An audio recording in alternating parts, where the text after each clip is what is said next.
చాలా కాన్ఫిడెంట్గా అటెంప్ట్ చేస్తారు. ఇలాగే అడుగుతారు. ఇప్పుడు ఇంతే సేమ్ ఆన్సర్ ఉంటుంది, దానిలో ఏం మీరు టెన్షన్ పడాల్సిన అవసరం లేదు. అందులో అర్థమవుతుందా? ఇప్పుడు మీరన్నా చాలా అవేర్నెస్తో నుండి మీరు క్లాసెస్ అటెండ్ అవుతున్నారు. కొంతమంది పాలిటీ గవర్నెన్స్ ఈజీ అని చెప్పేసి ఈజీ అనేటువంటి ఒక పర్సెప్షన్తోనే అటెండ్ అవ్వట్లేదు. మీకు అర్థమవుతుందా? వాళ్ళంతా ఎలిమినేట్ అవుతుండే కాంపిటీషన్లో నుంచి. ఎందుకు? క్వశ్చన్స్ ఈ స్టాండర్డ్ అడిగితే ఏం చేస్తారు వాళ్ళు? కనీసం రీజనబుల్ రిస్ట్రిక్షన్ అంటే ఏంటని రాయగలుగుతారు వాళ్ళు? కనీసం దే కాంట్ రైట్. అర్థమవుతుందా? మీరు ఎలాంటి దాంట్లో ఉండకండి. You should be very with free mind. Okay, నిన్న క్లాస్లో మనం ఏం డిస్కస్ చేస్తున్నాం చెప్పండి. What was the question? Scope of reasonable restriction in connection with article 19 of the constitution. Okay okay, మనం నిన్న క్లాస్లో డిస్కస్ చేసాం. ఇది ఇది I'm not talking about this question. Okay, నేను మీరు చెప్పిన క్వశ్చన్ గురించి మాట్లాడుతున్నాను. స్కోప్ ఆఫ్ reasonable restrictions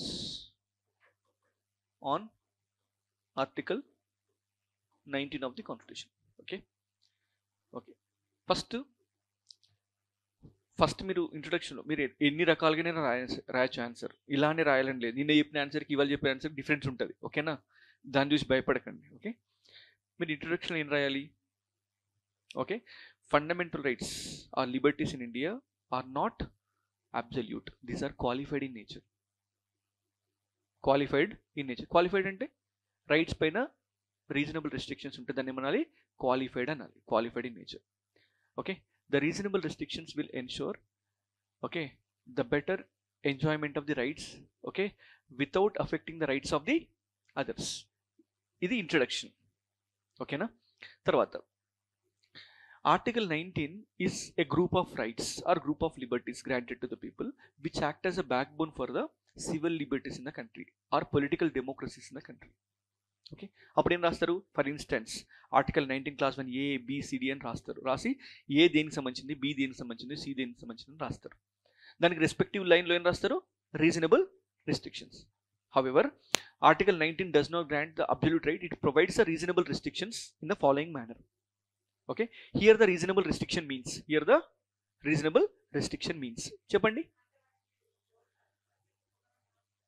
మీరు ఎట్లా రాసినా okay. Okay, here the reasonable restriction means అంటే ఏంటి? ఏం రాస్తారు?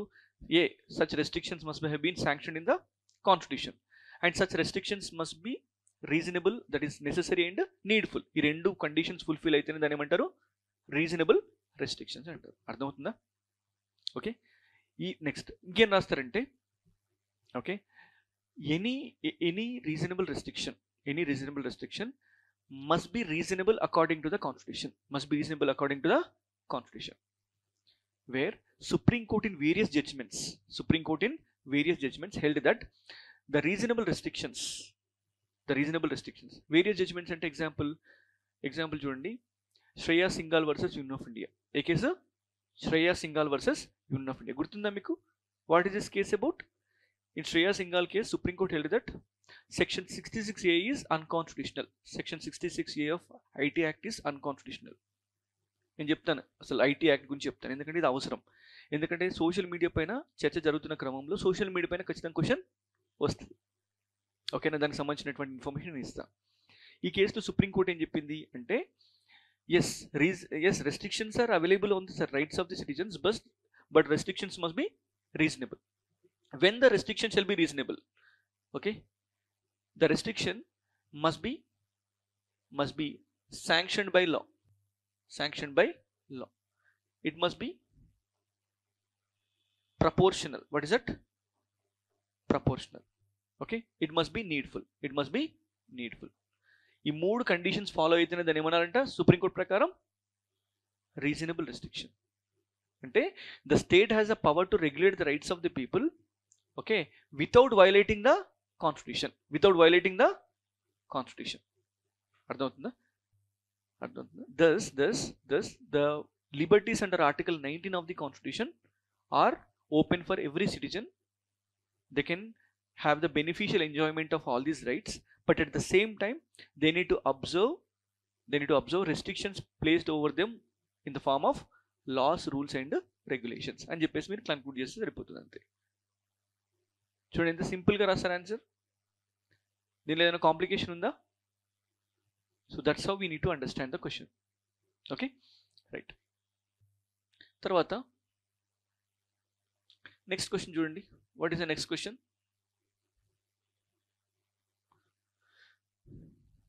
ఏమన్నా చెప్పండి.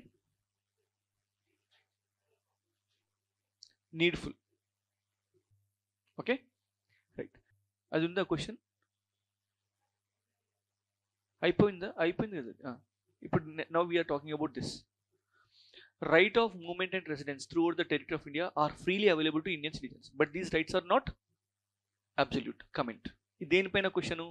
Article 19 clause 1 sub clause D and article 19 clause 1 sub clause E, ఈ రెండింటిపైన క్వశ్చన్. Okay right. అంటే భారతదేశం అంతటా కదలిక మరియు నివాస హక్కులు భారత పౌరులకి స్వేచ్ఛగా అందుబాటులో ఉన్నాయి. అయితే ఈ హక్కులకి పరిమితమైనవి, అయితే ఈ హక్కులు అపరిమితమైనవి కావు, వ్యాఖ్యానించమని చెప్పేసి అడుగుతున్నాడు. ఓకేనా రైట్. సో దీనికి ఏం రాస్తారంటే, write down article 19 clause 1 sub clause D, article 19 clause 1 sub clause D and E provides every person freedom of movement and residence. Article 19 clause 1 sub clause D మరియు సబ్ క్లాస్ ఈ అనేది ప్రతి పౌరునికి కూడా ఒక చోటు నుంచి మరొక చోటుకి ప్రయాణించే హక్కు, అదేవిధంగా స్థిర నివాసం ఏర్పరచుకునే హక్కు కలిగి ఉంటారు.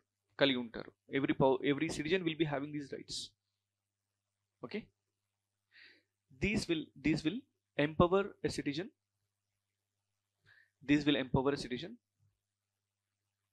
Politically, economically and socially. Yes or no? పౌరునికి ఏ రకంగా ఉపయోగపడతాయి? రాజకీయంగా ఉపయోగపడతాయి, సామాజికంగా ఉపయోగపడతాయి, అలాగే ఆర్థికంగా ఉపయోగపడతాయి. సామాజికంగా, ఆర్థికంగా, రాజకీయంగా ఉపయోగపడతాయి. ఓకే మరి క్వశ్చన్ డిమాండ్ ఏంటి? Freely available to Indian citizens. అంటే these are available only exclusively to Indian citizens. తెలుసు కదా మీకు, article 15, 16, 19, 29, 30 these are available exclusively to Indian citizens. కాబట్టి 19 also belongs to such class. కాబట్టి కేవలం పౌరులకు మాత్రమే పరిమితమైన హక్కులు ఇవి కేవలం పౌరులకు మాత్రమే పరిమితమైనవి. ఓకే సో ఇప్పుడు ఫస్ట్ పార్ట్ మనం ఒక కంటెక్స్ట్ అయితే రాసాం. Did you understand? Context we have written freely available to citizens. ఇక్కడ మనకి చూడండి, ఇక్కడ రెండు పార్ట్స్ ఉన్నాయి చూడండి. దీస్ ఆర్ ఫస్ట్ వన్ ఏంటి? Freely available to citizens, and second one is these are not absolute. ఈ రెండు పార్ట్స్ మనం అడ్రస్ చేయాలి. We need to address these two parts. Okay write down. These are freely available to the citizens. Next line lo randi. These are freely available to the citizens. అంటే ఇవన్నీ ప్రజలందరికీ కూడా స్వేచ్ఛగా అందుబాటులో ఉన్నాయి. దీని కింద రాయండి first point. Article 19 clause 1 sub clause D, article 19 clause 1 sub clause D empowers every citizen to move freely throughout the territory of India. Article 19 class 1 subclass D empowers every citizen to move freely. D first point lo em rastunaru, 19 class 1 subclass D prakaram ప్రతి పౌరునికి స్వేచ్ఛగా సంచరించే హక్కు ఉంటుంది. దేశమంతటా ఉంటుంది. Okay తద్వారా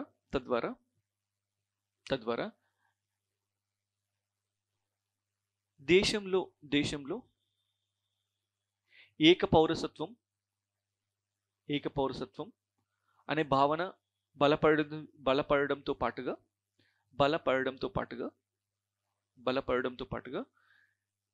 దేశ సమైక్యతకి ఇది దోహదపడుతుంది. Okay it is freely available to the citizen to move freely throughout the territory of India. Thus it does it empowers the concept of single citizenship? Does it empowers the concept of single citizenship and contributes to the unity and integrity of the nation? Unity and integrity of the nation. అర్థమవుతుందా? Next 19 class 1 subclass E. Next point, 19 class 1 subclass E, which is helping the citizens to settle any part of the territory, to settle in any part of the Indian territory, in any part of this Indian territory. Thus it facilitates social inclusion and promotes unity and integrity. Okay, 19 class 1 subclass G ప్రకారం పౌరుడు ఎక్కడైనా స్థిర నివాసం ఏర్పరచుకోవచ్చు. తద్వారా సామాజిక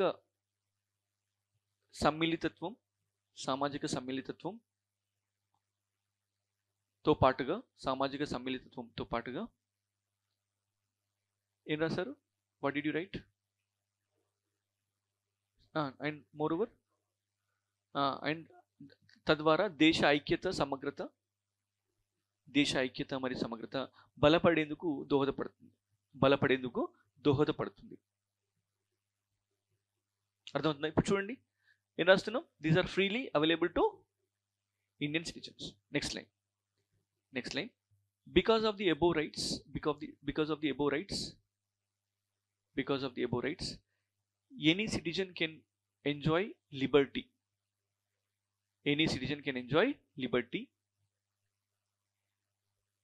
and thus protected from arbitrariness of the state.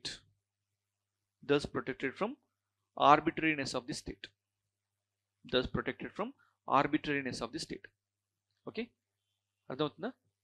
తద్వారా ప్రతి పౌరుడు కూడా రాజ్యం యొక్క అక్రమ నిర్బంధం నుంచి మరియు అధికారాల నుంచి రక్షణ పొందుతాడు.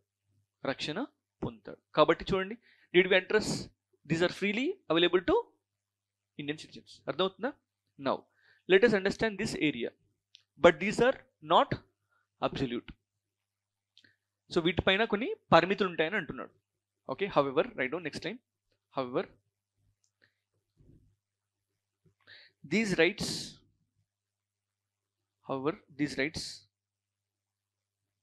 are not absolute.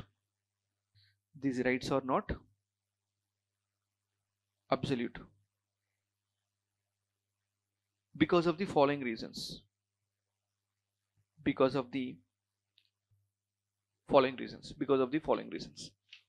A, first point A. Because of the following reasons. A, the liberties enjoyed by the people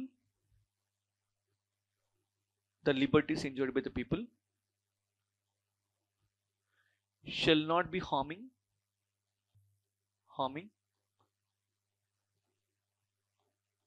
public interest.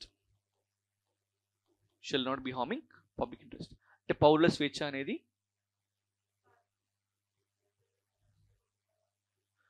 ఏం రాశారు? What did you write? No before that.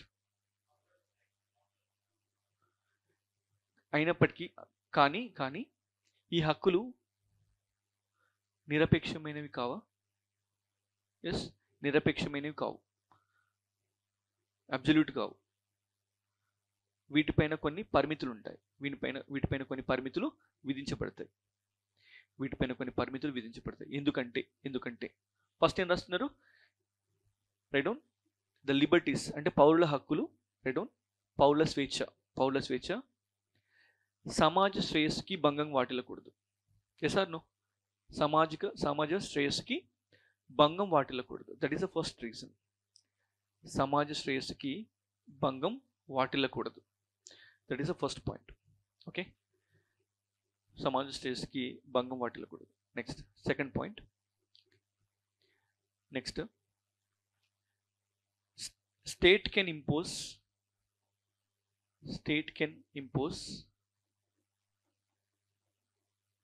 reasonable restrictions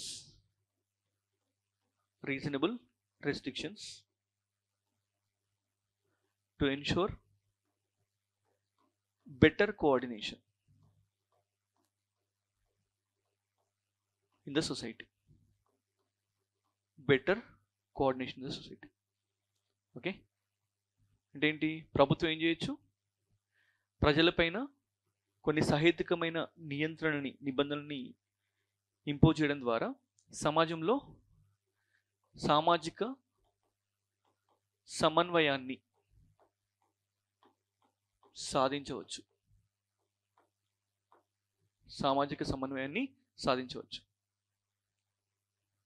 అర్థమవుతుందా? What is the purpose of reasonable restrictions? Twofold. One is the liberty shall not be harming the public interest, and number two is state can impose reasonable restrictions to ensure better coordination within the society. అర్థమవుతుందా? So, and next line, these restrictions are expressed in the form of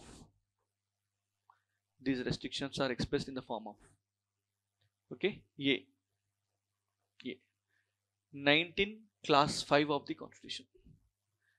19 class 5 of the constitution. ఈ సాహిత్యకమైన నియంత్రణ అనేది article 19 clause 5 రూపంలో పొందుపరచబడింది. Okay, 19 clause 5 దేనిపైన నియంత్రణ చెప్పండి? Article 19 clause 1 sub clause D sub clause E రెండింటిపైన కూడా నియంత్రణ. దీనిలో ఏమని ఉంది? In the interest of write down article 19 clause 5 ప్రకారం, according to article 19 clause 5, reasonable restrictions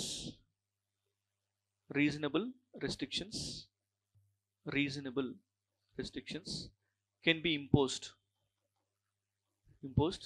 on the grounds of general interest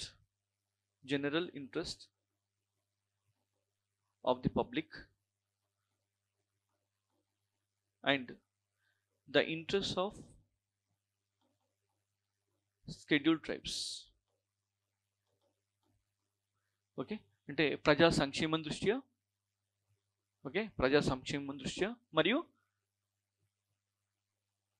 మరియు గిరిజనుల యొక్క సంక్షేమం దృష్ట్యా. అర్థమవుతుందా? అంటే రాజ్యాంగంలోనే ఏమున్నాయి? దేని గురించి రాస్తున్నాం మనం? రెస్ట్రిక్షన్స్ ఉన్నాయి. These rights are not absolute. So ఈ రకంగా ఏం చెప్తున్నాం? We're giving the example of article 19 clause 5. Okay, దీంతో పాటుగా నెక్స్ట్ పాయింట్. నెక్స్ట్ బి రాయండి. B according to Bengal Frontier Regulations. Bengal Frontier regulations issued by the Britishers.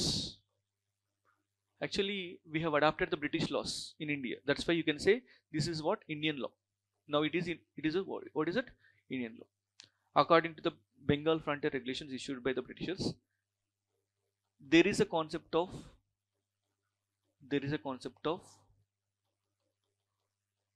what is it? ILP. What is it? ILP. Okay, Bengal Frontier regulations ప్రకారం కొన్ని రాష్ట్రాల్లో inner line పర్మిట్ని అమలు చేయడం జరుగుతుంది. What is it? Inner line permit. Okay, what is the meaning of inner line permit? You know, have you ever heard what is inner line permit? In certain north eastern states, for example Mizoram, Arunachal Pradesh, okay, and Nagaland, even certain areas of Manipur. So the areas in these states, if these are to be visited by any person, they need to take inner line permit, and that inner line permit is something like a visa.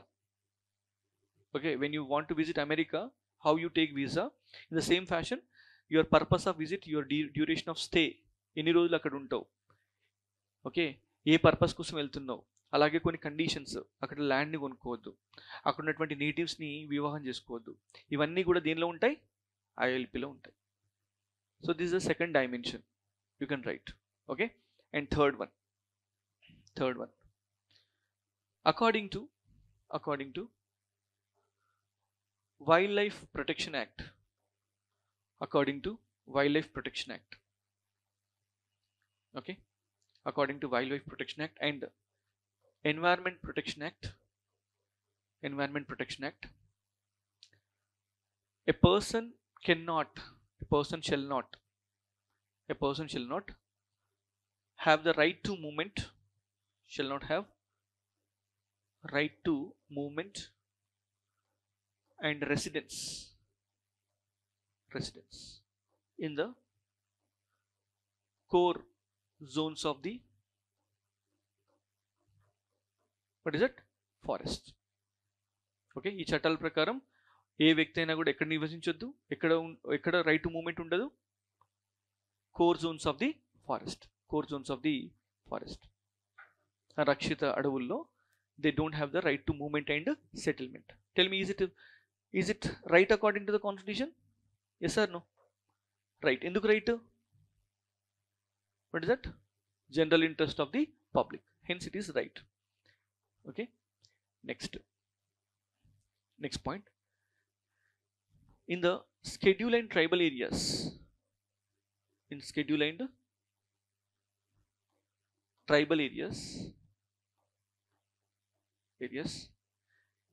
a person who is outsider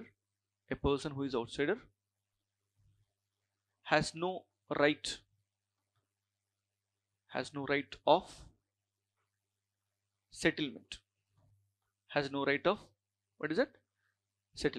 schedule మరియు tribal ఏరియాస్లో స్థిర నివాసం ఏర్పరచుకునే హక్కు ఏ వ్యక్తికి కూడా ఉండదు. ఎవరు? అవుట్ సైడర్కి.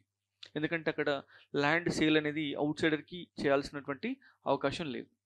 So because of this reason you can see there are certain restrictions on the freedom of movement of a person. Okay, next apart from this, next line, ఇవి మాత్రమే కాకుండా according to the Supreme Court in various cases, for instance, first one, Kaushalya versus State of Uttar Pradesh, in which Supreme Court has justified restrictions on movement of prostitutes in the interest of health and morality of the people. So it means what you are writing in the answer, first you have written what is the context of the question. In the second dimension you have written the importance of freedom of movement and settlement. And third dimension, what you are talking about, how the reasonable restrictions are manifested, reasonable restrictions ఏ రూపంలో ఉన్నాయి. Okay, దాంతో పాటుగా what are the Supreme Court, what is the stand of the Supreme Court. ఇప్పుడు మీ ఆన్సర్లో ఇన్ని dimensions ఉన్నప్పుడు ఖచ్చితంగా you need to get maximum marks. Kaushalya కేసులో వ్యభిచారుల యొక్క సంచరించే హక్కుని నియంత్రించడం అనేది సామాజిక శ్రేయస్సు దృష్ట్యా, అంటే సామాజిక ఆరోగ్యం, అదేవిధంగా నైతికత దృష్ట్యా సరైందని చెప్పేసి సుప్రీంకోర్టు చెప్పింది. అలాగే ఇంకో కేసు ఉంది, there is another case, that is Khadak Singh versus state of Uttar Pradesh. Second case you are writing here, Khadak Singh versus state of UP. Khadak Singh versus state of UP. ఈ కేసులో సుప్రీంకోర్టు ఏం చెప్పింది? Supreme court has justified police regulations on the right to movement of criminals. Police regulations on right to movement of criminals. అంటే criminals యొక్క సంచరించే హక్కులపైన ఎవరి యొక్క regulations? Police regulations సరైనవి అని చెప్పింది. ఏ ఆర్టికల్ ప్రకారం ఇది correct? According to which article is it correct? Article 19 clause 5 ఏం చెప్తుంది? In the interest of general public interest, the regulations are correct. So this is how you need to write the answer. Okay, in the conclusion write down thus article 19 class 1 subclass D and subclass E, article 19 class 1 subclass D and E facilitates the liberty of the people, liberty of the citizens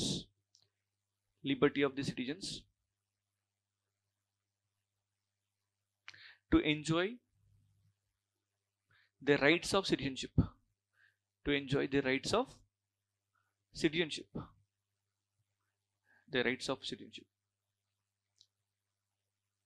however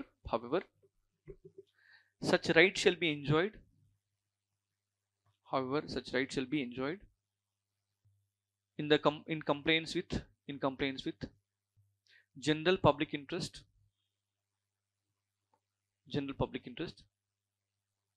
and without harming the interests of tribal people. Okay, పై విధంగా ప్రతి పౌరుడు కూడా article 19 clause 1 subclass D and subclass E ప్రకారం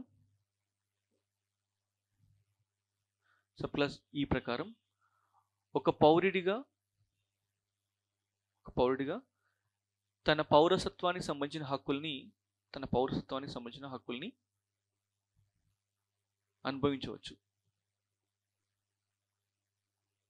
కానీ తన హక్కుల్ని ప్రజా శ్రేయస్సుకి మరియు గిరిజనుల హక్కులకి భంగం వాటించని విధంగా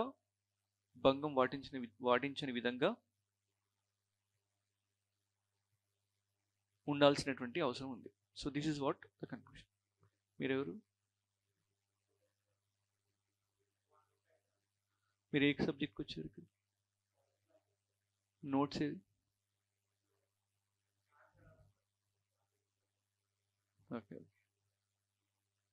okay next, what is the next question?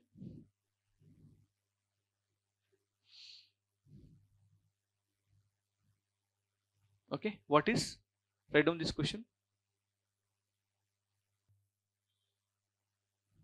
Okay, so what is this case about phone tapping? ఇప్పుడు ఈ ఫోన్ ట్యాపింగ్ అనేది చాలా ముఖ్యమైన విషయం. ఖచ్చితంగా క్వశ్చన్ రావడానికి స్కోప్ చాలా ఎక్కువ ఉన్న ఏరియా ఇది. అర్థమవుతుందా? రైట్, ఇది లేకుండా నాకు తెలిసి క్వశ్చన్ పేపర్ ఉంటుందని నేను అయితే అనుకోను. అయితే ఉండొచ్చు, right, but according to our predictions this is a compulsory question.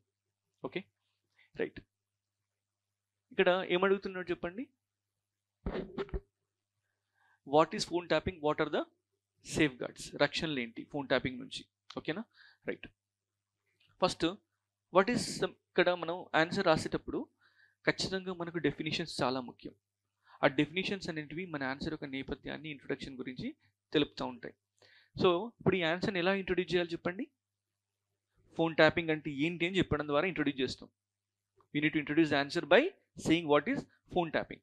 అంటే ఇలానే చేయాలని లేదు, ఎందుకంటే మన మెయిన్స్ అంటేనే subjective method of writing answer. Subjective అంటే మన ఒపీనియన్స్, వాల్యూస్ ఉపయోగించి రాస్తాం. మీ వాల్యూస్, నా వాల్యూస్ ఖచ్చితంగా ఏకీభవించాల్సినటువంటి అవసరం లేదు. We may be having different values. ఇక్కడ మీరు ఇంట్రొడక్షన్లో ఇంకా వేరే రకంగా కూడా రాయొచ్చు. ఏమని?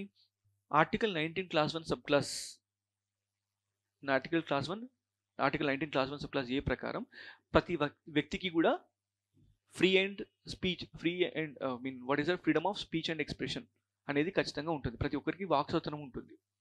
ఈ వాక్ స్వాతంత్రం అనేది కూడా ఏ రకంగా తీసేసుకోవద్దు, అన్రీజనబుల్గా తీసేసుకోవద్దు. అది కూడా మీరు ఒక ఇంట్రడక్షన్ రాయొచ్చు. కానీ ఇక్కడ ఏది more apt? Phone tapping. Right on. Phone tapping means interception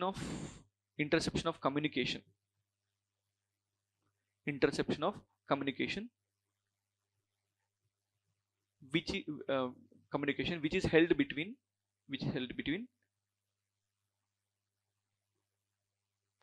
two or more individuals. అంటే ఫోన్ ట్యాపింగ్ అనగా వ్యక్తుల మధ్య జరిగేటువంటి సమాచార మార్పిడిని ప్రభుత్వం కానీ మరే ఇతర ఏజెన్సీ కానీ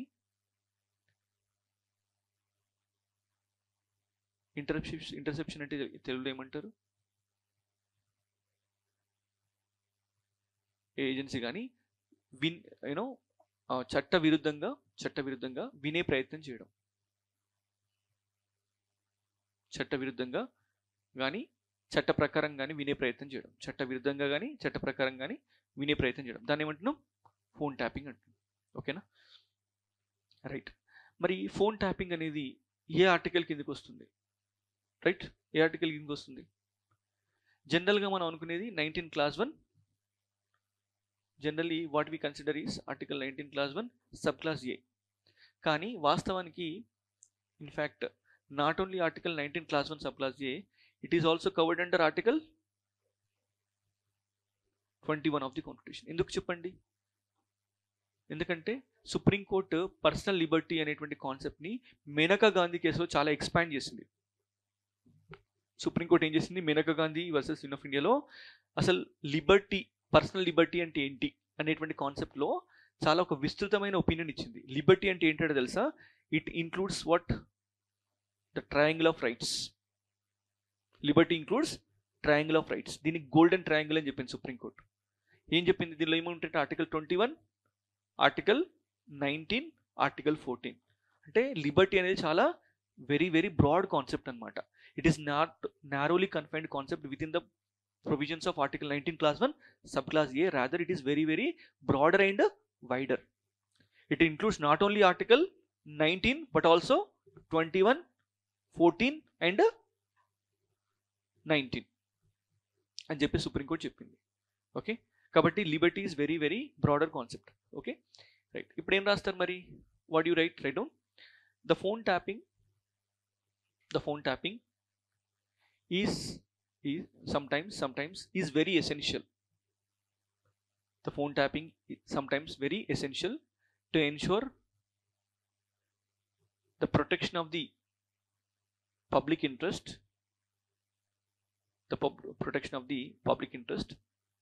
from emergency and threats to the public safety. Threats to the public safety in terms of emergency and threats to the protection of threats to the public safety. Okay, ఈ ఫోన్ ట్యాపింగ్ అనేది emergency మరియు అత్యవసర పరిస్థితులు మరియు ప్రజా సంక్షేమం ప్రజల యొక్క భద్రతకి హానికరమైన పరిస్థితుల్లో చాలా అత్యవసరంగా ఉంటుంది. అర్థమవుతుందా? రైట్. కానీ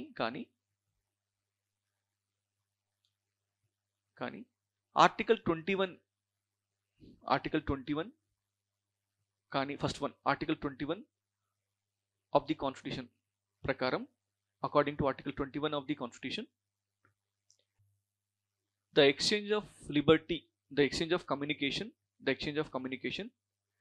comes under the concept of liberty.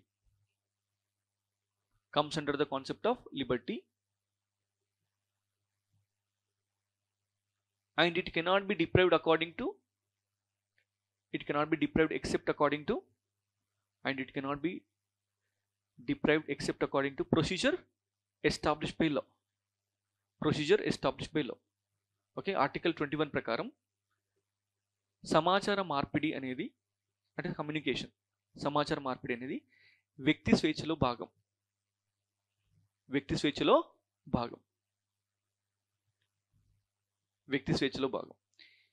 ఈ స్వేచ్ఛని చట్టం ద్వారా సూచించిన పద్ధతిలో మాత్రమే నియంత్రించాలి. అర్థమవుతుందా? చట్టం ద్వారా సూచించిన పద్ధతిలో మాత్రమే నియంత్రించాలి. అందుకని ఆర్టికల్ 21 ఏం చెప్తుంది? A person's life and right to life and liberty cannot be deprived except according to the procedure established by law. That is what. Next, second point. Article 19 class 1 subclass A ప్రకారం, ప్రతి పౌరుడు కూడా స్వేచ్ఛగా తన అభిప్రాయాల్ని వెల్లడించవచ్చు.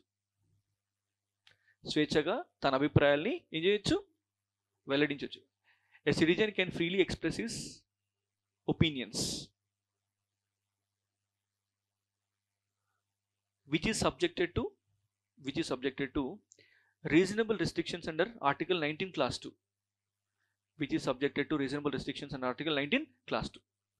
Okay, స్వేచ్ఛగా వెల్లడించవచ్చు.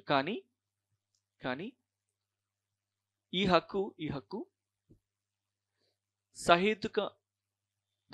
సహేతుక నియంత్రణల పరిధిలో మాత్రమే ఉంటుంది. బ్రాకెట్లో రాయండి 19 Class 2. సహేతుక నియంత్రణల పరిధిలో మాత్రమే ఉంటుంది. బ్రాకెట్లో ఏం రాస్తారు? 19 Class 2. అర్థమవుతుందా? అంటే you cannot be regulating this right are violating this right except the grounds mention in the constitution. రాజ్యాంగంలో వెల్లడించిన ప్రాతిపదికం పైన మాత్రమే నీ హక్కుల్ని నియంత్రించేటువంటి అధికారం స్టేట్కి ఉంటుంది, కానీ మిగతా పద్ధతులు మాత్రం ఉండదు. ఓకే, అర్థమవుతుందా? రైట్. ఏమన్నాడు? ఫోన్ ట్యాపింగ్ అంటే ఏంటి అన్నాడు. ఓకే, తర్వాత ఏం రాస్తున్నాం మనం? ఏ రక్షణ చర్యలు ఉన్నాయో వివరించండి అంటున్నాం. ఓకే, నెక్స్ట్ లైన్లో రాయండి. Parliament enacted various legislations.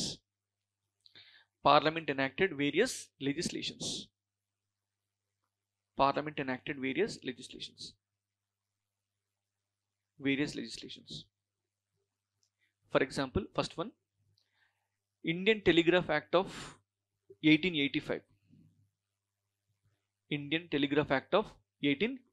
First safeguard ఏంటి? Indian Telegraph Act of 1885. Okay. According to this act, the phone tapping is permissible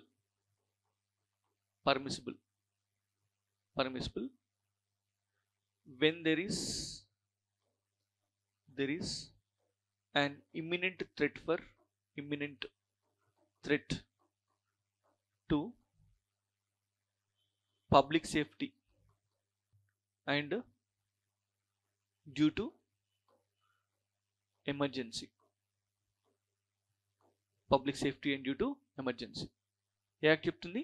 Indian telegraph act of 1885 ప్రకారం ఫోన్ ట్యాపింగ్ అనేది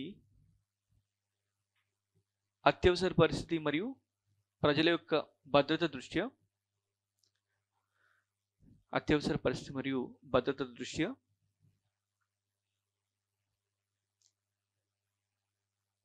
అనుమతించబడుతుంది. Okay, specially the Supreme court in PUCL versus Union of India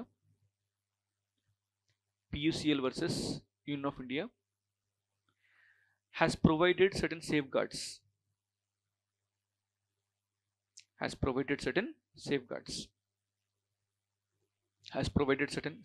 ఏ కేసులో? PUCL versus Union of India. ఇది compulsory రాయాలి. ఈ case వచ్చిందంటే, ఈ question వచ్చిందంటే ఈ కేసు రాయింది మీ ఆన్సర్ ఇన్కంప్లీటే. అర్థమవుతుందా? ఏం చెప్పింది supreme court? What supreme court held?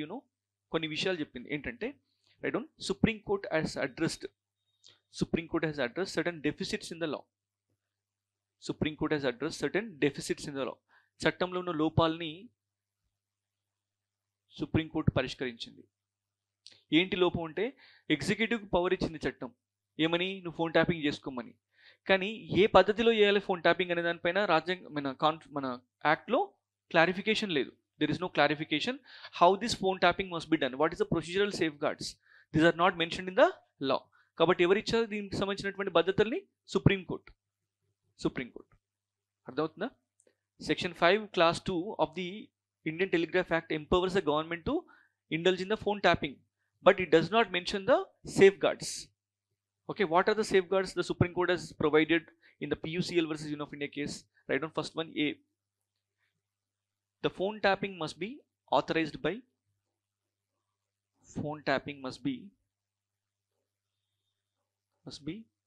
authorized by Union Home Secretary.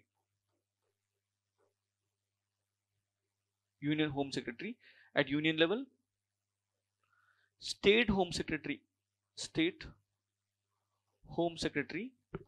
at state level. State Home Secretary at state level. Okay, అర్థమవుతుందా? నంబర్ 1 అంటే ఈ ఫోన్ ట్యాపింగ్ని కేంద్ర స్థాయిలో కేంద్ర హోంశాఖ కార్యదర్శి మరియు రాష్ట్ర స్థాయిలో రాష్ట్ర హోంశాఖ కార్యదర్శి ఏం చేయాలి? ఆథరైజ్ చేయాలి. మరి ఈ ఆథరైజేషన్ దేనిలో ఉండాలి? It must be in the return form. అంటే ఎలా ఉండాలి? లిఖితపూర్వకంగా ఉండాలి, రిటర్న్ ఫామ్లో ఉండాలి. Okay, next point. Second one, duration. ఎంతకాలం ఉంటుంది? మరి ఎంతకాలం ఫోన్ ట్యాపింగ్ చేయొచ్చు? ఓకే, హోంశాఖ అనుమతి ఇవ్వాలి, లిఖితపూర్వకమైన అనుమతిని ఇవ్వాలి. Okay, number 2.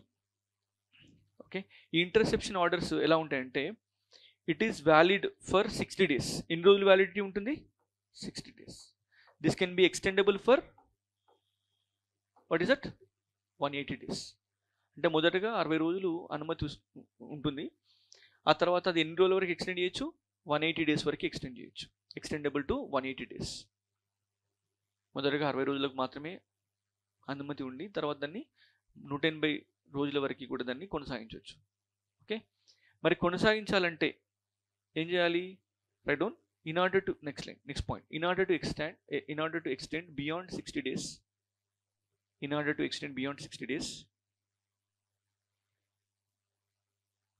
the review committee must authorize. The review committee must authorize. Okay, 60 రోజుల కంటే ఎక్కువ రోజులు కొనసాగించాలంటే 60 కంటే ఎక్కువ రోజులు కొనసాగించాలంటే రివ్యూ కమిటీ సమీక్ష సంఘం యొక్క కమిటీ యొక్క అనుమతి కావాలి, అనుమతి అవసరం అవుతుంది. Next 4th one. ఓకే, ఈ ఫోన్ ట్యాపింగ్ సంబంధించినటువంటి రికార్డులని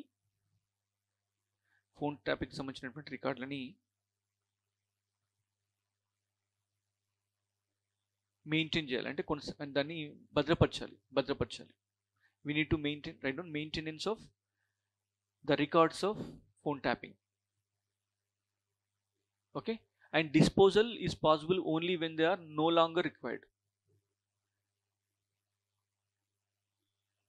Records of phone tapping and their disposal only when they are no longer required. And there is disposal there is no longer required. Okay, next, second one. ఈ records ని అవసరం ఉన్న రోజులు కొనసాగించి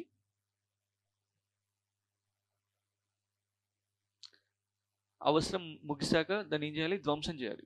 we need to dispose. Okay,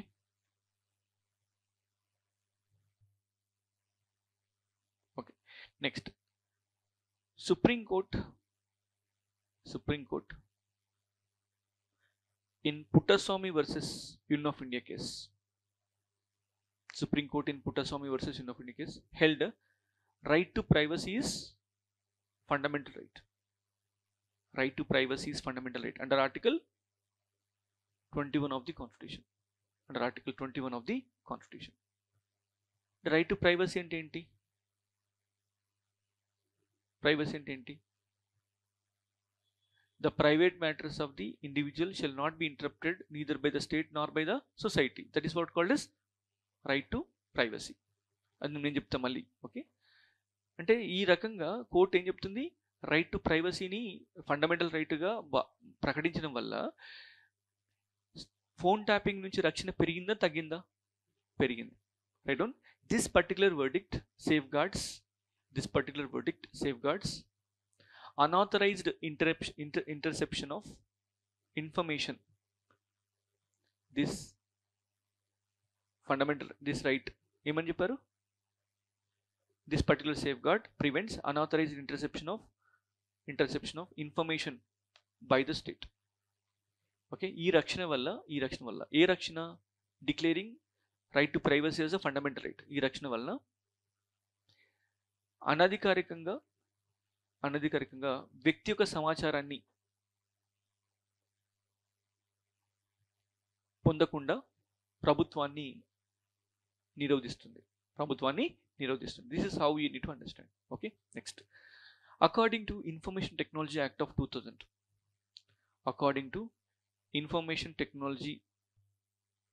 of 2000, the section 69 permits the government to intercept,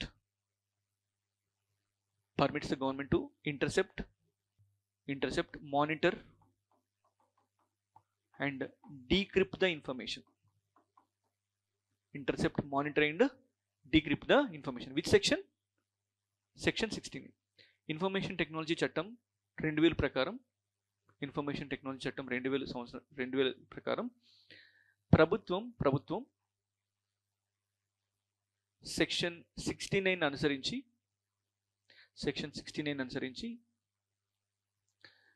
సమాచారాన్ని సేకరించడం, పర్యవేక్షించడం మరియు డీకోడ్ చేయడం, తెలుగులో ఏమంటారు? ఓకే, డీకోడ్ చేసేటువంటి అధికారాన్ని కలిగి ఉంటుంది. ఇవన్నీ ఏంటి? You can say powers and safeguards. However, the similar restrictions are available against the government.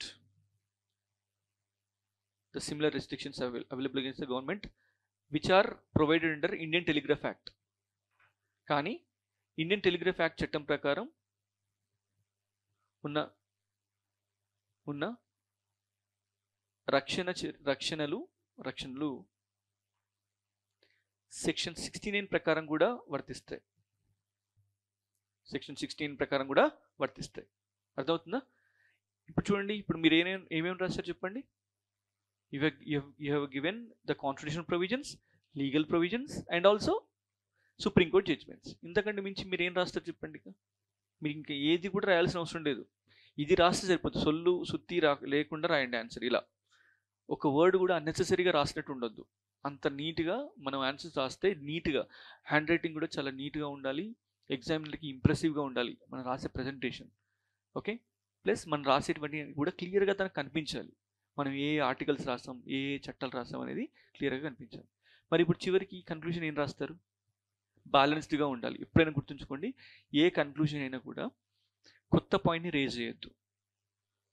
All of sudden కొత్త ఇష్యూని కన్క్లూజన్లో రాయొద్దు. మీకు కొత్త గుర్తొచ్చింది ఇంకేదో ప్రొవిజన్, అది కన్క్లూజన్లో రాయొద్దు. ఓకే, కన్క్లూజన్ ఎలా ఉండాలి? బ్యాలెన్స్డ్గా ఉండాలి. Conclusion it should provide the summary of your answer. Me answer మొత్తం చదివితే ఏదైతే ఉందో సమ్మరీలో అదే ఉండాలి. That is what called as conclusion. Okay, write down. Telephone tapping is legal. Right on. Telephone tapping is legal in India, but subject to telephone tapping is legal in India but subject to stringent conditions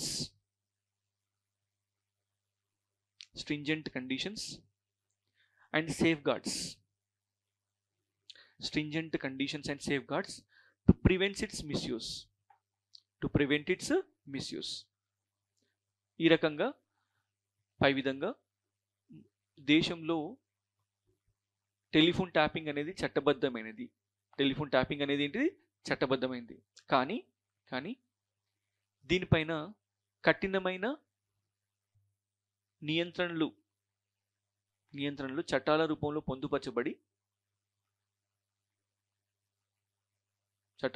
పొందుపరచబడి దుర్వినియోగాన్ని అరికట్టడానికి చర్యలు తీసుకోవడం జరుగుతుంది. This is how you need to think. Okay, next point దానిలోనే రాయండి. The legal provisions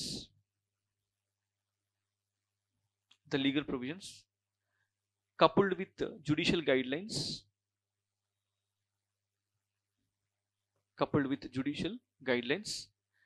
will help in balancing the rights of the people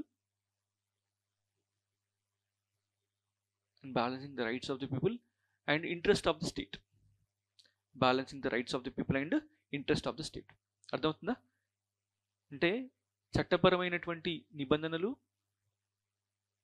మరియు న్యాయ వ్యవస్థ మార్గదర్శకాల ప్రకారం చట్టబద్ధమైన నియంత్రణలు మరియు న్యాయ వ్యవస్థ యొక్క మార్గదర్శకాల ప్రకారం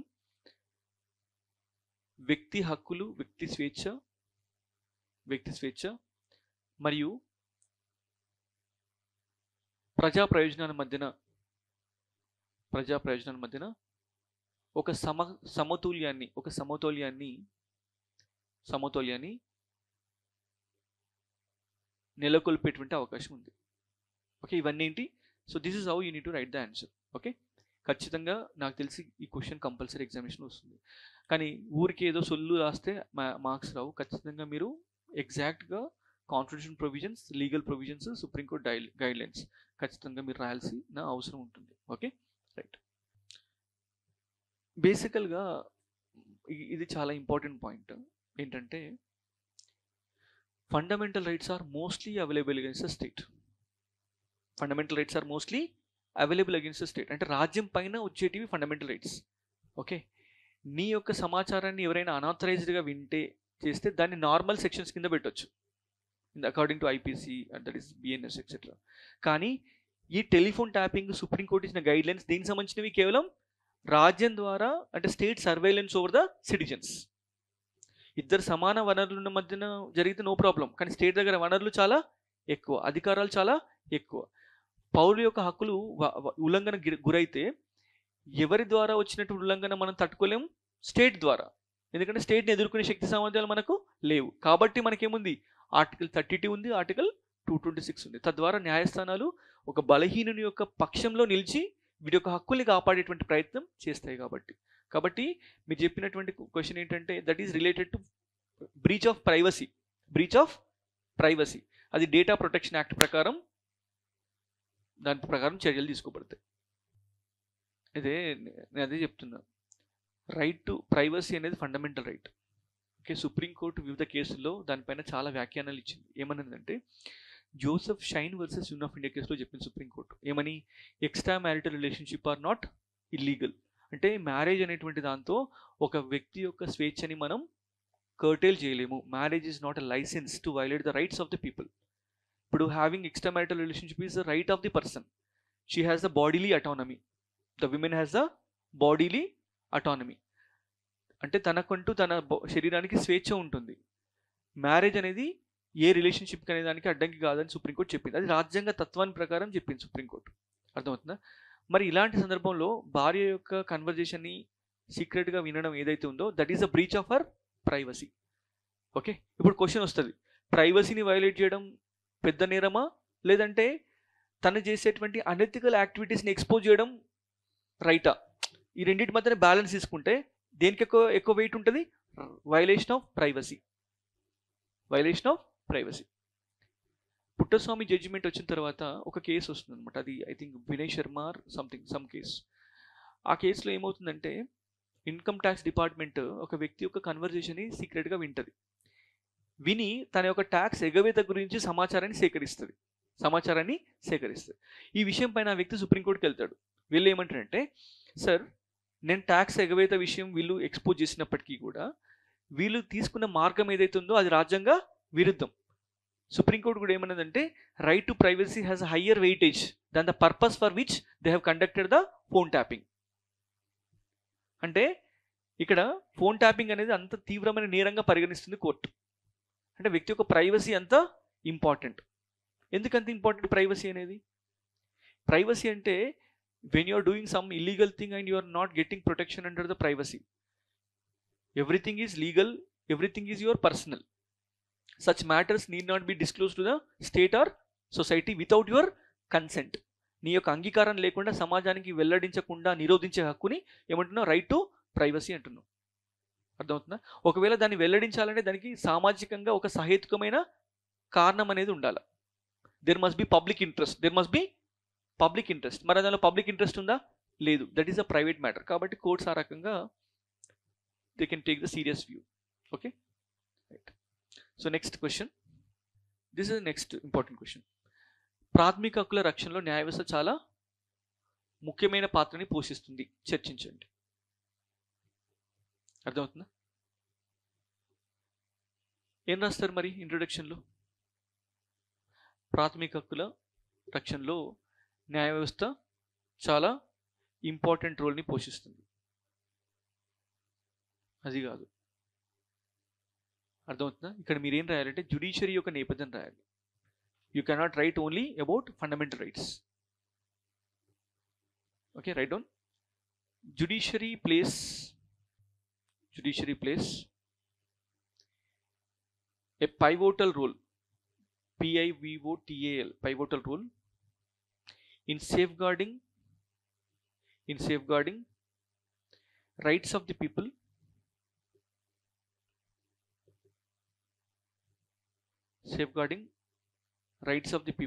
and interpreting and enforcing constitutional provisions, to safeguard the rights of the people,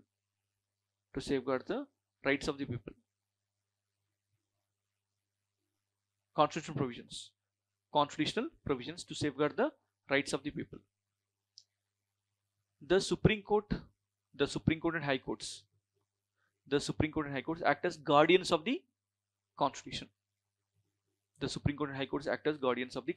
Right on. పౌరుల యొక్క హక్కుల రక్షణలో న్యాయ వ్యవస్థ చాలా కీలకమైన పాత్రను పోషిస్తుంది.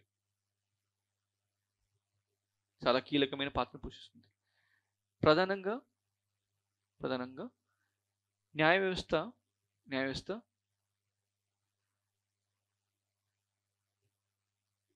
రాజ్యాంగ ప్రకరణల్ని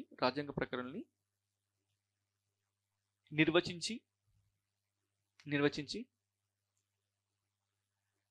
మారుతున్న పరిస్థితుల్లో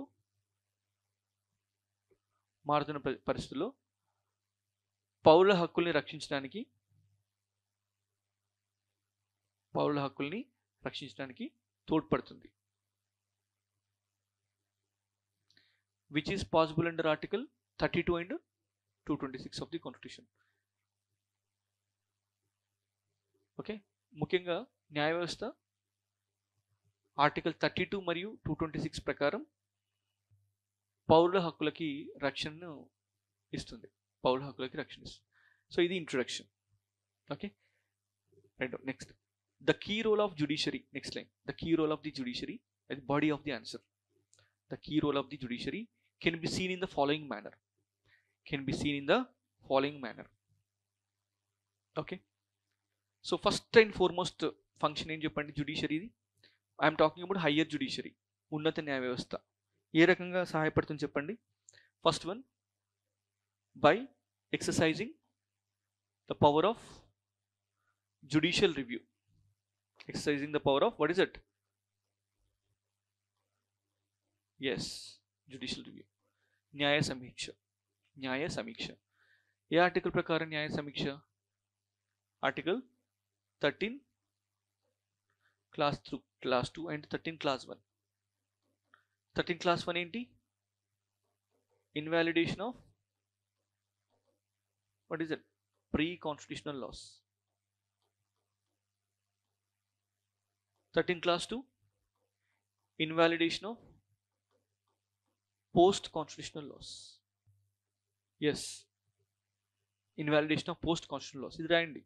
ఆర్టికల్ 13 క్లాస్ 1 రాజ్యాంగ పూర్వ చట్టాలని రద్దు చేసేది అధికారం, మరియు 13 క్లాస్ 2 రాజ్యాంగం తర్వాత చేసిన చట్టాలని, రాజ్యాంగం అంటే after the constitution has been enforced and enacted, okay, చట్టాలని రద్దు చేసే అధికారం. Article 13 clause 2. Yes, first, yes of course. First మరి జ్యుడిషియల్ రివ్యూ అంటే ఏంటి? జ్యుడిషియల్ రివ్యూ అంటే ఏంటి? Yes, right down. Judicial review means the power of the court,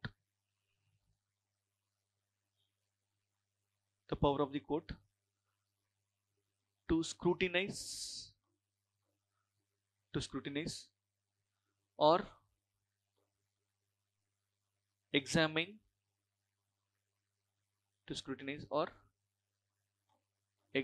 the laws, to test whether they are constitutional or not.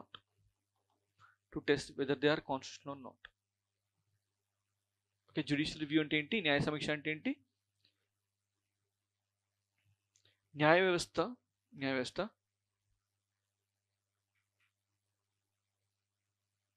ఏదైనా ఒక చట్టాన్ని రాజ్యాంగబద్ధంగా ఉందా లేదా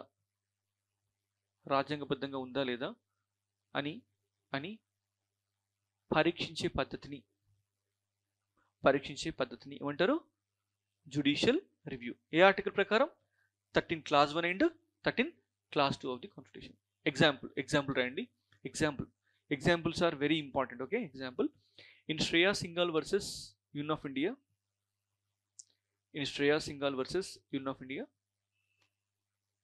the Supreme Court held Section 66A of IT Act.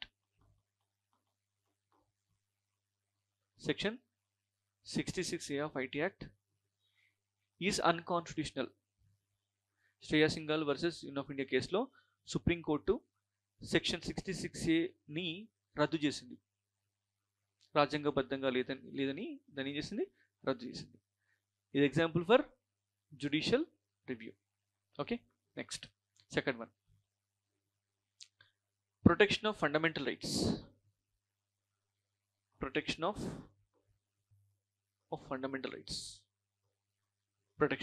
ప్రాథమిక హక్కుల రక్షణ ఏ రకంగా చేస్తుంది? By issuing writs under article 32 and article, tell me, 226 of the Constitution. Under Article 32 and Article 226 of the Constitution. ఎన్ని రకాల రిట్స్? రిట్స్ అంటే ఏంటి? These are nothing but judicial orders to enforce fundamental rights. Writs means judicial orders to enforce fundamental rights. అంటే writs అంటే ఏంటి? న్యాయ వ్యవస్థ ద్వారా వచ్చేటువంటి ఆదేశాలు. దేనికోసం? ప్రాథమిక హక్కుల్ని పరిరక్షించడం కోసం. మీరు ఎట్లా వస్తారు? రోజు మెట్రోలో వస్తారా? ఎలా వస్తారు మీరు అందరు రోజు క్లాస్కి? ఈ మెట్రో ఆపరేషనల్ ఫ్రీక్వెన్సీ ఉందా ట్రైన్స్? ఓకే, నేను బంజారా హిల్స్ వెళ్ళాలి క్లాస్ తర్వాత. ఓకే, సో అది ఏంటి, ఏం చెప్తున్నాం మనం? ఎస్, రిట్స్ అంటే ఏంటి? ఆదేశాల ద్వారా ప్రాథమిక హక్కుల్ని పరిరక్షించడాన్ని ఏమంటారు? రిట్స్ అంటారు. వాటిని ఏమంటారు? రిట్స్. Okay, right. ఎన్ని రకాల రిట్స్ని ఇష్యూ చేస్తుంది న్యాయస్థానం? 5 types of writs. Okay, write down. The writs can be in the nature of. The writs can be in the nature of. In the nature అంటున్నాడు కానీ ఇవి మాత్రమే అంటలేదు constitution. In the nature of. Nature of habeas corpus. Writs in the nature of habeas corpus, mandamus. Habeas corpus, mandamus, certiorari, prohibition, and కోవారెంటో. మీకు తెలుసు కదా 5 types of writs. తెలుగులో కూడా అవే అంటారా? Habeas corpus, mandamus. అంటే న్యాయ వ్యవస్థ ఈ స్వభావంలో ఉన్నటువంటి ఇన్ ద నేచర్ ఆఫ్ అంటే ఈ రకమైన రిట్స్ని ఇష్యూ చేస్తుంది. ఏంటంటే habeas corpus, mandamus, certiorari, prohibition and quo warranto. ఇవి ఇలాంటి రిట్స్ని ఇష్యూ చేస్తుంది. Next number 3.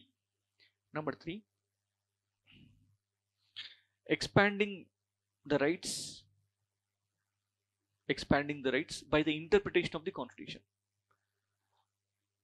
అంటే రాజ్యాంగాన్ని నిర్వచించడం ద్వారా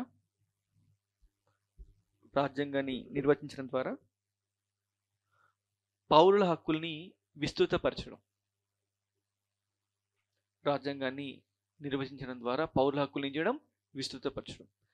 మీరు చూడండి, అందుకే ఇంటర్ప్రిటేషన్ పవర్ ఎవరి చేతిలో ఉంటుంది? Higher judiciary, lower judiciary? Higher judiciary. Okay, interpretation అంటే ఏంటి అర్థమవుతుందా? Contextual application of constitutional provisions in the given instance. What is that? Contextual application of constitutional provisions అంటే సందర్భానుసారం రాజ్యాంగ నియమాల్ని, నిబంధనల్ని అమలు చేయడం, అనువర్తించడం. You are applying such provisions in given instance. మీరు అందుకని ఆర్టికల్ 21 మీరు ఓపెన్ చేసి చూస్తే ఏముంటుంది? జస్ట్ ఇదే ఉంటుంది. Right to life and personal Liberty shall not be deprived except according to procedure established by law. ఇది మాత్రమే రాజ్యాంగంలో ఉంటుంది, కానీ right to privacy, fundamental right to environment ఇవన్నీ లేవు. ఇవి దేని ద్వారా వచ్చినాయి? న్యాయ వ్యవస్థ ద్వారా వచ్చినటువంటి ఇంటర్ప్రిటేషన్స్ ద్వారా. Interpretation is very much important function of the judiciary. ఎందుకంటే ఒక చట్టం అనేది రకరకాల సందర్భాల్లో చేస్తాం. ఆ చట్టం కాలం మారుతుంటే దాని యొక్క స్వభావం, ఆ హక్కు యొక్క స్వభావం మారుతుంటుంది. ఎందుకంటే society dynamic. Society is very much డైనమిక్గా ఉన్నప్పుడు వ్యక్తుల హక్కులు కూడా డైనమిక్. మరి అలాంటప్పుడు సమాజంలో అవసరాలు, హక్కులు మారుతున్నప్పుడు రాజ్యాంగంలో ఉన్నటువంటి ప్రొవిజన్స్ని ఆ సందర్భానుసారంగా అప్లై చేయాల్సిన బాధ్యత ఎవరిది? జ్యుడిషియరీది. దాన్ని ఏమంటున్నాం? ఇంటర్ప్రిటేషన్ ఉంటుంది. ఏమంటున్నాం? Interpretation. Right down. For instance Supreme Court has interpreted article 21 to include right to privacy, right to environment, right to dignity, right to education. ఇట్లా బోల్డ్ అండ్ రైట్స్ ఉన్నాయి. Okay, write down. మారుతున్న కాలమాన పరిస్థితుల ప్రకారం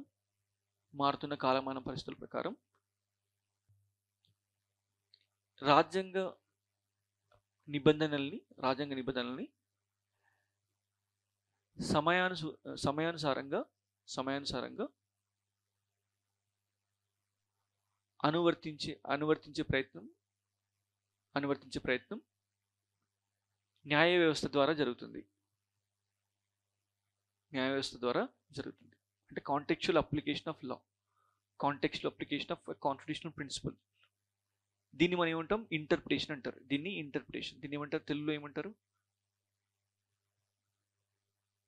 కాదు, మీరు చూడండి ఒకసారి. ఓకే, ఇంటర్ప్రిటేషన్ అంటారు. మీరు ఒకసారి చూసుకొని రాసుకోండి. ఓకేనా? ఇంటర్ప్రిటేషన్ అంటారు.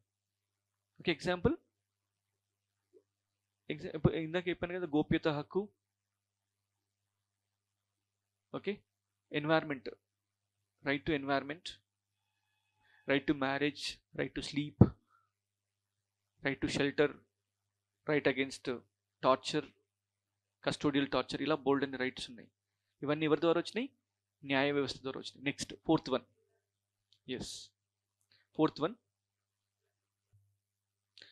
న్యాయ వ్యవస్థ ద్వారా మీరు ఒకసారి చూడండి, మళ్ళీ తర్వాత చూడండి. ఇంటర్ప్రిటేషన్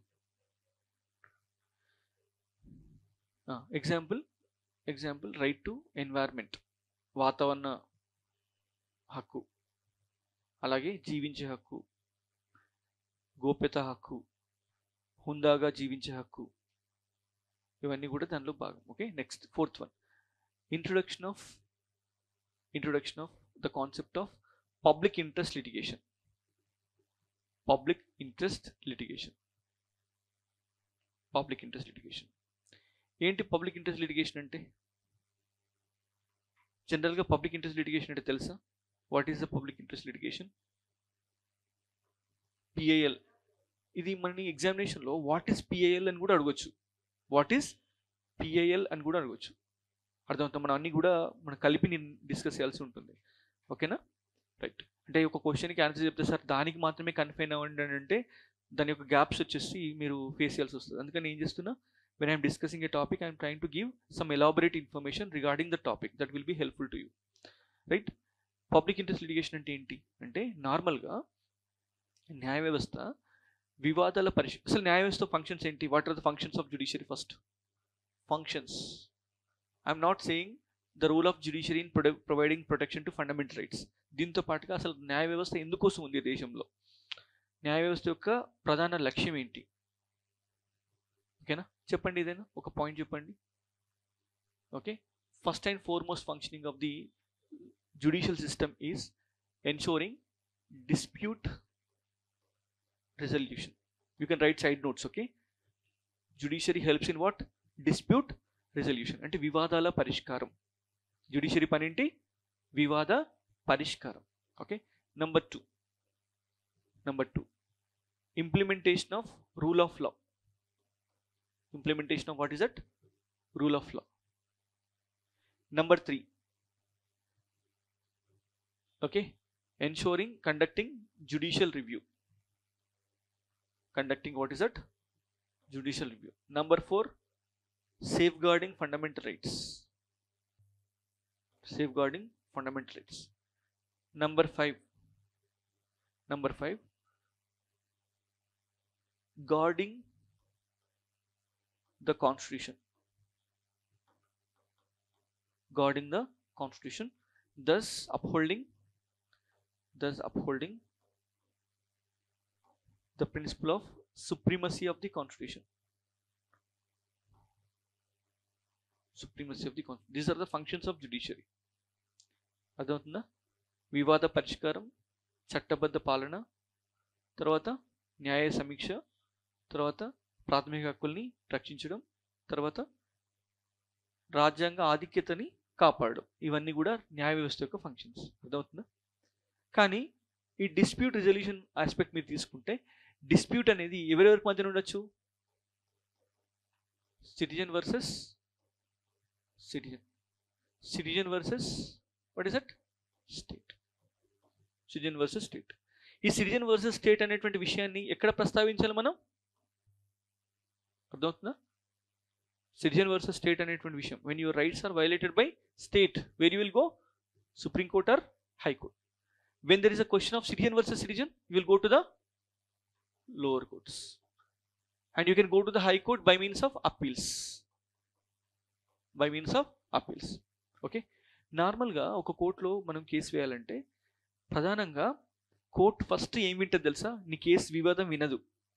ఏం వింటుంది అంటే, ఫస్ట్ కోర్టు వినేది ఏంటంటే, okay, the principle called as what is that? Locus standi. ఇది అవసరం. లోకస్ స్టాండై అంటే eligibility to file the petition. అసలు నువ్వు ఈ పిటిషన్ వేయడానికి అర్హత నీకు ఉందా లేదా? మీ ఇంట్లో మీరు ఉన్నారు, పక్క ఇంట్లో రోజు భార్య భర్తల మధ్య గొడవ జరుగుతుంది, రోజు నీ నిద్ర డిస్టర్బ్ అవుతుంది. ఓకే, వీళ్ళ వివాద పరిష్కారం కోసం నువ్వే పిటిషన్ రాసి కోర్టులో వేసావు, వీళ్ళ వివాదం పరిష్కరించండి అని. కోర్టు మీ వాదన వింటుందా? వినదు. ఎందుకు? You have no interest in that particular dispute. నీకు ఎలాంటి ప్రయోజనం లేదు ఆ డిస్ప్యూట్లో, అసలు నీకు ఎలాంటి సంబంధం లేదు. అర్థమవుతుందా? తద్వారా there are certain rules for filing petitions in front of court. Okay, కానీ మీరు ఆలోచించండి, సమాజంలో నిజంగా కూడా హక్కులు ఎక్కువగా ఎవరికి వైలేట్ అవుతాయి? పూర్ పీపుల్కా, రిచ్ పీపుల్కా? పూర్ పీపుల్కి. ఎందుకంటే where there is a poverty is the source of all evils. పేదరికం అనేది అన్ని రకాల ప్రాబ్లమ్స్కి అదొక నిలయంలా ఉంటుంది. అర్థమవుతుందా? మరి ఇలాంటి సందర్భంలో how frequently the poor people are able to go to the court? నిజానికి కామన్ పీపుల్ కోర్టుకి అంత తరచుగా వెళ్ళగలుగుతున్నారా? సుప్రీంకోర్టు హైకోర్టుకి వెళ్ళే స్తోమత వాళ్ళ దగ్గర ఉందా? లేదు. They are economically disadvantaged, socially disadvantaged. మరి ఇలాంటి సందర్భంలో రాజ్యాంగం అందరినీ సమానంగా కాపాడుతున్నట్ట? లేదు. There is no rule of law. కొంతమందికి మాత్రమే చట్టం ఉపయోగపడుతుంది, కొంతమందికి చట్టం ఉపయోగపడట్లేదు. So that leads to violation of rights of the people. మరి ఇలాంటి సందర్భాన్ని మనం ఏ రకంగా పరిష్కరించాలి? By what is it? Relaxing the principle of local standing. Relaxing the principle అంటే కేవలం ఏ అండ్ బి మధ్యన వివాదం ఉంటే ఏ అండ్ మరి బి మాత్రమే కాదు, ఈవెన్ ఎవరు వెళ్ళొచ్చు, సి కూడా వెళ్ళొచ్చు. అర్థమవుతుందా? ఏ కేసులో వెళ్ళాలి? అన్ని కేసుల్లోనా? మ్యారేజ్ విషయంలోనా? ప్రాపర్టీ విషయంలో కాదు. ప్రజా ప్రయోజనం ఉన్న విషయాలలో, where there is only public interest. అర్థమవుతుందా మీకు పాయింట్? అంటే any public spirited person can approach the court for the protection of the rights of the people in the society. Not necessarily the same victim has to go to the court. బాధితుడే నేరుగా వెళ్ళాల్సిన అవసరం లేదు. నువ్వు ఒక సమాజంలో ఒక బాధ్యత కలిగిన వ్యక్తిగా, ఒక సిటిజన్గా నువ్వేం చేయొచ్చు? కోర్టులో పిటిషన్ వేయచ్చు on behalf of certain sections of the population. దాని ఏమంటారు? Public interest litigation. చూడండి, పబ్లిక్ ఇంట్రెస్ట్ లిటిగేషన్ అనేది చాలా గొప్ప విధానం సుప్రీంకోర్టు తీసుకొచ్చింది. ఎందుకంటే సమాజంలో ఇప్పటివరకు కేవలం ల్యాండ్ లార్డ్స్కి మాత్రమే పరిమితమైన సుప్రీంకోర్టు. మీరు రైట్ ఫ్రమ్ బిగినింగ్ చూడండి. కామేశ్వర్ సింగ్ ఎవరండి? Landlord. Shankari Prasad landlord. అర్థమవుతుందా? Sajjan Singh landlord. Golaknath landlord. Keshavanatha Bharati landlord. Minerva Mills landlord. Landmark కేసులన్నీ ఎవరికి సంబంధించినవి? ల్యాండ్ లార్డ్స్కి సంబంధించినవి. ఎక్కడన్నా పూర్ పీపుల్కి సంబంధించిన మెన్షన్ ఉందా చెప్పండి ఈ ల్యాండ్ మార్క్ కేసులలో? ఎక్కడా లేదు. అర్థమవుతుందా? కానీ 1980 తర్వాత మాత్రం ఎవరి కేసెస్ ముందుకు వస్తున్నాయి కోర్టు ముందుకి? Poor people, downtrodden sections. దేనివల్ల? What is that? Public interest litigation. అంటే దీని ద్వారా పౌరుల హక్కులు రక్షణకి నోచుకుంటున్నాయి. Even poor people rights are also being protected by the judiciary. That's how it is upholding the principle of rule of law. ఈ రకంగా judiciary plays very very important role. Okay, next, judiciary is also acting seriously against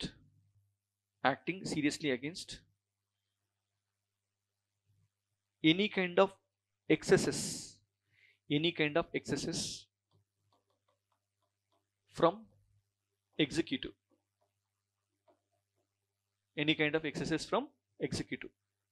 In the form of any kind of excesses in the form of phone tapping. What is that? Phone tapping. Similarly, fake encounters.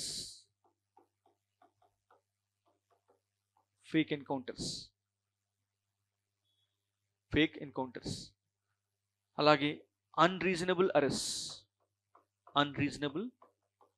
arrests of social media activists. What is that? Activists, etc. ఇవి emerging ఇష్యూసే కదా. మొన్న Tamil Nadu government అడుగుతుంది supreme court, ఇక మీ పని ఇదేనా? ఇక arrest చేయడం, బయటకు రిలీజ్ కానీ మళ్ళీ ఇంకో కేసు పెట్టి అరెస్ట్ చేయడం. మీకు ఎందుకు ఇంత బాధ అవుతుంది మీ పైన వ్యతిరేకంగా వార్తలు రాస్తే? ప్రజాస్వామ్యంలో every person has a right to free speech and expression. దాన్ని టాలరేట్ చేసేటువంటి ఆ పర్టికులర్ మైండ్ సెట్ అనేది స్టేట్కి ఉండాలని చెప్పేసి ఆ వ్యక్తిని రిలీజ్ చేయడం జరిగింది. అంటే ఏంటి? You are trying to provide protection for the safety of the citizens from the arbitrary action of the state. Fake encounters అంటే extra judicial killings. Who has to execute the punishment? Judiciary. Only after fair trial. Judiciary also punishes the person only when the crime is proven beyond a reasonable doubt. Beyond any reasonable doubt. అసలు డౌటే ఉండద్దు. ఒక్క పాయింట్లో కూడా జ్యుడిషియరీకి అనుమానం ఉండద్దు. అంత full ప్రూఫ్గా find చేసిన తర్వాతనే వ్యక్తిని శిక్షిస్తుంది జ్యుడిషియరీ. మరి అలాంటిది పోలీసు వాళ్ళు ఎలాంటి ఫెయిర్ ట్రయల్ లేకుండా, ఎలాంటి సరైన విచారణ లేకుండా సింపుల్గా ఒక బుల్లెట్తో చంపేస్తున్నారు. సో ఇలాంటి అన్నిటి విషయంలో ఎవరు మనకి రక్షణగా నిలిచేది? జుడిషియరీ. ఓకే, ఇట్లా you have return various dimensions how the judiciary is protecting the rights of the people. Right down. Lastly, okay, న్యాయ వ్యవస్థ వివిధ సందర్భాల్లో కార్యనిర్వహణ వ్యవస్థ నుంచి వచ్చేటువంటి అక్రమ అరెస్టులు, నకిలీ ఎన్కౌంటర్లు, అదేవిధంగా ఫోన్ ట్యాపింగ్. Example Pegasus. తెలుసా Pegasus software? Okay, phone tapping వంటి విషయాల్లో చాలా కఠినతరంగా వ్యవహరిస్తుంది. అట్లా చెప్పడం లేదు. ఎన్కౌంటర్స్, మీరు ఎప్పుడైనా గుర్తుంచుకోండి, స్టేట్ అనేది not only the agency to protect the people but also it must be model agency for the punishment also. రక్షించడంలో ఎంతైతే ఆదర్శంగా ఉంటుందో పనిష్మెంట్లో కూడా అంతే ఆదర్శంగా ఉండాలి. ఒక వ్యక్తి ఇప్పుడు మన వెస్ట్ బెంగాల్లో అమ్మాయిని చాలా కిరాతకంగా చిత్రహింసలు పెట్టి చంపాడు. ఓకేనా? మరి ఆ వ్యక్తిని స్టేట్ ఎలా శిక్షిస్తుంది? అలా చిత్రహింసలు పెడుతుందా? పెట్టదు. ఏం చేస్తుంది? సీక్రెట్గా తను హ్యాంగ్ చేసి చంపుతుంది. అది కూడా హ్యాంగ్ చేసేటప్పుడు ఎలాంటి మెడికల్ ఎలిమెంట్స్ లేకుండా చూసి ఆ వ్యక్తి ఆరోగ్యంగా ఉన్నప్పుడు ఆ వ్యక్తికి క్లియర్గా కౌన్సిలింగ్ ఇచ్చి జాగ్రత్తగా చంపుతుంది. అంటే స్టేట్ ఏంటి? Model Punisher. అంటే నువ్వు ఒక అరాచకం చేసామని స్టేట్ కూడా అదే అరాచకం చేసి ఒక ఎగ్జాంపుల్గా నిల్చోదు.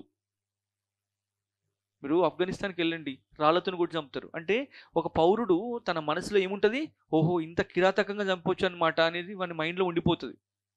అంటే సొసైటీ ఎలా అయిపోతుంది? సివిలైజ్ సొసైటీయా, అన్సివిలైజ్ సొసైటీయా? Uncivilise society. సివిలైజ్ సొసైటీలో అలాంటి అరాచకానికి అవకాశం ఉండదు. అది పోలీస్ ఎన్కౌంటర్ అయినా సరే ఆర్ డెత్ పెనాల్టీ అయినా సరే, ఏదైనా కూడా చాలా చట్టపరంగా, చట్టబద్ధంగా, చట్టం నిర్ణయించిన ప్రకారమే జరగాలి. అందుకని సుప్రీంకోర్టు ఏం చెప్పిందంటే, ఫేక్ ఎన్కౌంటర్ జరిగితే ఏ పోలీస్ ఆఫీసర్కి రివార్డులు ఇవ్వద్దు, ఏ పోలీస్ ఆఫీసర్కి ప్రమోషన్స్ ఇవ్వద్దు. ఆ పోలీస్ ఆఫీసర్ పైన ఇండిపెండెంట్ ఎంక్వైరీ జరగాలి. ఆ పోలీస్ ఆఫీసర్ పైన మర్డర్ కేసు పెట్టాలి. మీకు అర్థమవుతుందా? ఇప్పుడు సజ్జనర్ పైన మర్డర్ కేసు ఉంటుంది, లేదంటే ఆ ఆఫీసర్ సజ్జనర్ పైన లేకున్నా ఆఫీసర్ ఎవరైతే అక్కడ దిశ ఎన్కౌంటర్లు ఉంటారో డిఎస్పీ, తన పైన ఏముంటుంది? మర్డర్ ఛార్జెస్ ఉంటాయి. తన పైన ఇండిపెండెంట్ ఎంక్వైరీ జరుగుతుంది. ఆ ఎంక్వైరీ కమిటీ రిపోర్ట్ ఇస్తుంది. అసలు నిజంగా ఆ దోషులు ఎవరైతే ఉన్నారో ఆయుధాలని లాక్కునే ప్రయత్నం చేశారా లేదా, అసలు ఏం జరిగింది, అక్కడ పెనుగులాట జరిగిందా, పోలీసు వాళ్ళు నిర్దాక్షిణ్యంగా చంపారా, లేదంటే was it in the process of pulls and pressures? ఇవన్నీ కూడా ఇన్వెస్టిగేట్ చేయాలి. ఇవన్నీ కూడా ఎవరి పరిధిలో సమీక్షకు గురవుతాయి? మళ్ళీ న్యాయ వ్యవస్థ. అంటే ఆ రకంగా మన హక్కుల్ని పరిరక్షించేటువంటి బాధ్యతను ఎవరు తీసుకున్నారు? న్యాయ వ్యవస్థ. Okay, write down. Thus the judiciary safeguards the rights. The judiciary safeguards the rights by means of enforcement of rights,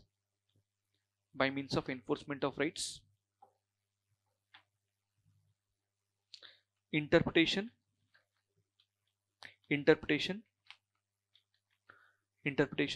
and expansion of rights, providing remedies, and placing checks and balances, over the powers of the state, over the powers of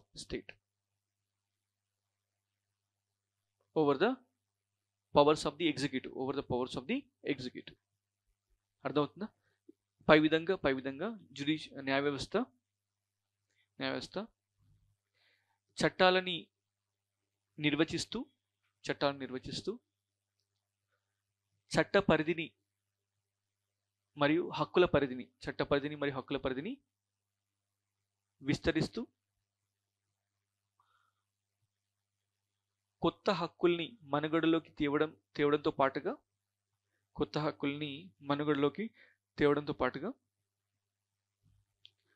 హక్కుల ఉల్లంఘన జరిగినప్పుడు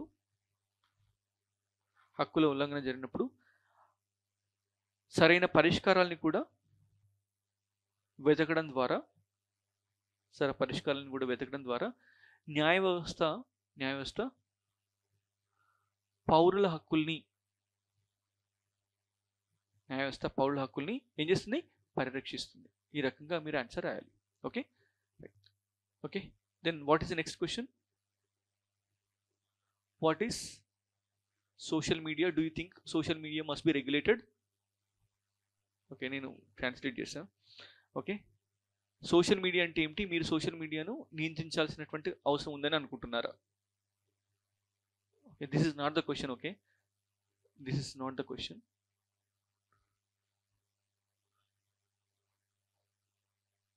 What is social media? Do you think social media must be regulated?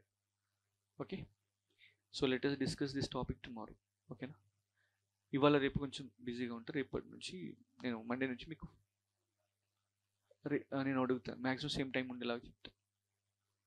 ఓకేనా? Same time 11కి ఉంటుంది రేపు కూడా.